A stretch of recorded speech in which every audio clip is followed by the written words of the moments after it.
Hey guys, welcome to sharp frame. मैं हूं नितिका और आज हम बात करने वाले हैं एक ऐसी बुक की जिसने दुनिया भर में लोगों को पैसे को देखने का नजरिया ही बदल के रख दिया है। Yes, you have guessed it right.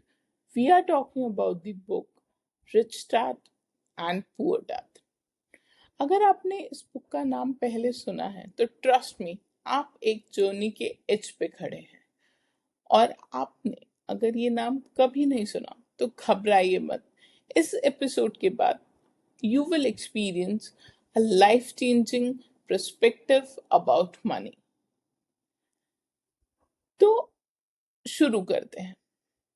इस बुक में दो फादर्स के बारे में बताया गया है जिनकी दो अलग अलग सोच है। तो स्टोरी स्टार्ट होती है एक छोटे से लड़के से जिसका नाम है रॉबर्ट। अब रॉबर्ट के पास दो फादर फिगर्स हैं। एक उसके खुद के डैड जो हाईली एजुकेटेड है, गवर्नमेंट जॉब में है, stable income and lot of respect in the society. और दूसरे और हैं उसके बेस्ट फ्रेंड के फादर जिनकी फॉर्मल एजुकेशन बहुत ही कम है लेकिन बिजनेस माइंडसेट बहुत बहुत शार्प। एक को वो बोलता है पुअर डैड और दूसरे को रिच डैड। अब इंटरेस्टिंग पार्ट क्या है, दोनों इंटेलिजेंट थे, दोनों हार्ड वर्किंग थे, लेकिन दोनों का पैसों को लेके पर्सपेक्टिव कंप्लीटली अपोजिट था। पुअर डैड कहते थे बेटा अच्छी पढ़ाई करो, अच्छी जॉब मिलेगी, सेफ लाइफ जियोगे। जबकि रिच डैड कहते थे बेटा पैसे कैसा काम करता है ये समझो, वरना तुम जिंदगी भर पैसों के लिए काम करते रहोगे। ये दोनों ही पर्सपेक्टिव अपने अपनी जगह पे बहुत ही सही है पर बहुत डिफरेंट। तो आगे बढ़ते हैं और यहीं से शुरू होती है एक असली कहानी। पैसा दोस्त या दुश्मन। हम सब बचपन से क्या सुनते आए हैं, पैसे कमाना मुश्किल है, ज्यादा पैसा ग्रीड होता है, सेफ रहना बेटर है।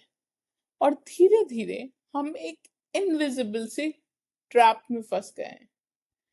इसे कहते हैं रैट रेस। सुबह उठना, ऑफिस जाना, सैलरी लेना, बिल्स देना, फिर सेम साइकिल को रिपीट करते रहना। रिच डैड ने रॉबर्ट को एक सिंपल बात समझाई जो कि थी पैसों के बारे में। प्रॉब्लम पैसा नहीं है, प्रॉब्लम तुम्हारी सोच है, रिच डैड कहते हैं रॉबर्ट से। और वो आगे समझाते हैं कि पुअर लोग और मिडिल क्लास लोग पैसा आते ही एक्सपेंसेस बढ़ा देते हैं, जबकि रिच लोग क्या करते हैं, वो पैसे को इन्वेस्ट करते हैं, असेट्स बनाते हैं और पैसा उनके लिए काम करता है, वो पैसों के लिए नहीं। अब समझते हैं assets versus liabilities, a game changer concept। ये शायद बुक का सबसे पावरफुल कंसेप्ट है। रिच डैड ने एक सिंपल डेफिनेशन दी। असेट क्या है? कोई भी चीज जो तुम्हारे पॉकेट में पैसा डाले, that is asset. And liability क्या है? कोई भी चीज तो तुम्हारे पॉकेट से पैसा निकाले, दैट इज लायबिलिटी। अब यहाँ सब लोग गलती करते हैं। हम सोचते हैं घर लिया असेट, कार ली असेट, लेकिन रियलिटी अगर वो घर ईएमआई ले रहा है, मेंटेनेंस कॉस्ट ले रहा है, तो वो एक्चुअली एक बहुत बड़ी लायबिलिटी है। अगर कार तुम्हें इनकम नहीं दे रही, सिर्फ फ्यूल और सर्विसिंग का खर्चा कर रही है तो वो एक लायबिलिटी है। रिच लोग फोकस करते हैं stocks, businesses, rental income and intellectual property पे, जबकि पुअर और मिडिल क्लास लोग फोकस करते हैं salary, promotions, loans, EMIs. Difference वहीं से स्टार्ट होता है। अभी हम समझेंगे सैलरी का ट्रैप क्या है। अब एक ब्रूटल ट्रूथ सुनो, salary is addictive, very very addictive. हर महीने फिक्स पैसा आता है, सिक्योरिटी फील होती है और धीरे धीरे आप रिस्क लेना बंद कर देते हो।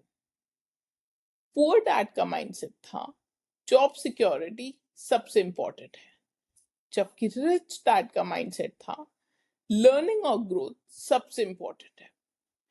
रिच डैड कहते थे job is not for money, job is for learning. ये लाइन बहुत पावरफुल है। अगर आप सिर्फ सैलरी के लिए काम कर रहे हो तो आप अपनी ग्रोथ को लिमिट कर रहे हो। अगर आप स्किल्स के लिए काम कर रहे हो तो आप फ्यूचर बिल्ड कर रहे हो। It's a very important lesson in this book. Now let us understand fear और ग्रीड, दो हिडन ड्राइवर्स हैं। रॉबर्ट ने ऑब्जर्व किया कि लोग दो इमोशन से ड्रिवन होते हैं, जो कि सही बात है। आइदर इट इज फियर कि पैसा खत्म हो जाएगा, और आइदर इट इज ग्रीड, और ज्यादा चाहिए, जितना मिले उतना कम। फियर के चक्कर में लोग सेफ जॉब्स पकड़ के बैठ जाते हैं। ग्रीड के चक्कर में लोग अननेसेसरी एक्सपेंसेस करते हैं। रिच डैड ने कहा control your emotions, don't let them control your financial decisions. Such an important thing.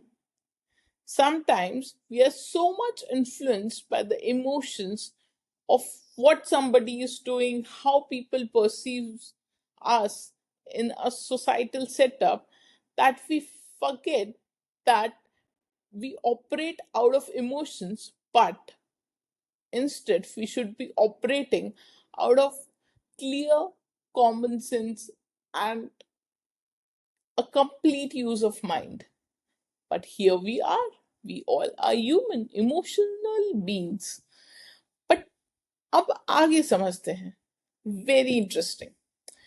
Financial education school का एक बहुत बड़ा मिसिंग सब्जेक्ट है। सबसे बड़ा शौक क्या है? स्कूल हमें क्या सिखाते हैं? मैथ्स, साइंस, हिस्ट्री, लेकिन कोई नहीं सिखाता टैक्स कैसे काम करता है, इन्वेस्टमेंट क्या होता है, कैश फ्लो क्या होता है। एंड रिजल्ट, हाईली एजुकेटेड लोग भी फिनेंशियली स्ट्रगल करते हैं। रिच डैड कहते हैं financial education is more important than any sort of academic education. अगर आप पैसा समझ गए तो आप सिस्टम समझ जाएंगे। अब आगे बढ़ते हैं। हम समझते हैं बिजनेस और इन्वेस्टमेंट का रियल गेम। रिच लोग का फोकस होता है on the system. I am sure we have heard of the Ambanis in all the right senses. And poor लोग का फोकस होता है be the part of the system. We all are, right? Now example से समझते हैं। Poor mindset, मैं job करूंगा, salary कमाऊंगा। रिच माइंडसेट, मैं बिजनेस बिल्ड करूंगा, लोग मेरे लिए काम करेंगे। अंबानी माइंडसेट, ये सुनने में हार्श लग सकता है लेकिन रियलिटी है। रिच लोग अपना टाइम लेवरेज करते हैं, पुअर लोग अपना टाइम सेल करते हैं। Now let us understand taxes. Rich लोग गेम्स कैसे जीतते हैं? एक और इंटरेस्टिंग इंसाइट के साथ समझते हैं इसको। पुअर और मिडिल क्लास लोग अर्न करते हैं, टैक्स पे करते हैं और स्पेंड कर देते हैं, जबकि रिच लोग अर्न करते हैं, इन्वेस्ट करते हैं, स्पेंड करते हैं, देन टैक्स पे करते हैं। Let me repeat it for you. I mean, understand, जो पुअर है वो पैसा कमा रहा है, टैक्स दे रहा है और खर्च कर दे रहा है, राइट? सो पैसा आया और टैक्सेस में चला गया और खर्च हो गया, राइट? बट रिच लोग क्या कर रहे हैं? वो पैसा कमा रहे हैं, उसको इन्वेस्ट कर रहे हैं, उस इन्वेस्टमेंट के बाद वो सेव कर रहे हैं और उसके बाद वो टैक्स दे रहे हैं। So it's a complete different mindset, if we must say so. आगे सब समझते हैं। ये डिफरेंस लीगल नॉलेज और सिस्टम अंडरस्टैंडिंग से आता है। रिच लोग कंपनीज यूज करते हैं, स्ट्रक्चर्स बनाते हैं और लीगली अपना टैक्स बर्डन ऑप्टिमाइज करते हैं।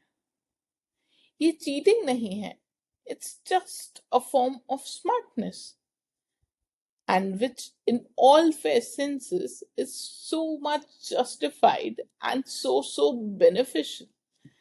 Now let us understand further. आपने ये तो सुना होगा कि रिस्क लेना चाहिए, और आपने वो एड भी जरूर सुना होगा कि डर के आगे जीत है। डेफिनेटली है।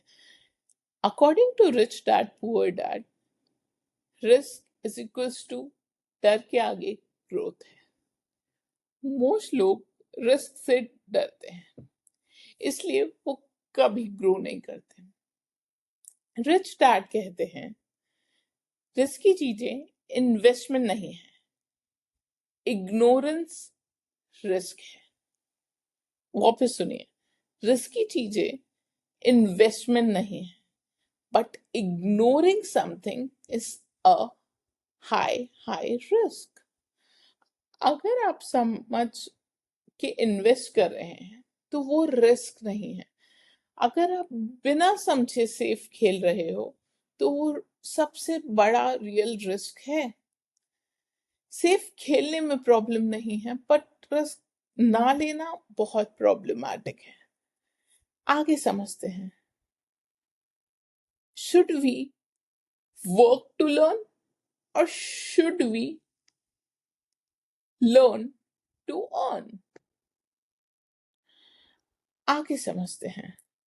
ये कॉन्सेप्ट थोड़ा काउंटर इंट्यूटिव सा लगता है, नहीं?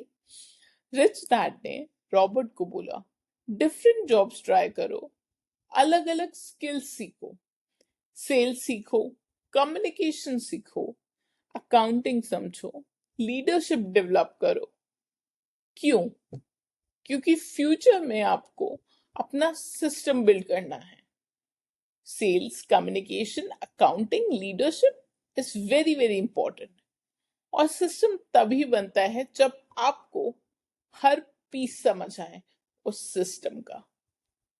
Very much true are saying, right? अब समझते हैं माइंडसेट का गेम। माइंडसेट सबसे बड़ा असेट है। एंड में सब कुछ आके माइंडसेट पे रुक जाता है। पुअर माइंडसेट मुझसे नहीं होगा, रिस्की है, टाइम नहीं है। बट रिच माइंडसेट कैसे होगा सीखते हैं। अपॉर्चुनिटी कहाँ है बताइए? डिफरेंस पैशन में नहीं है, डिफरेंस थिंकिंग में है। आप कौन हो, रिच डैड या पुअर डैड? अब मैं आपसे एक सवाल पूछना चाहती हूँ। आप अपनी लाइफ में किसकी बात सुन रहे हो? सेफ खेलने वाले पुअर डैड की या ग्रोथ चेस करने वाले रिच डैड की?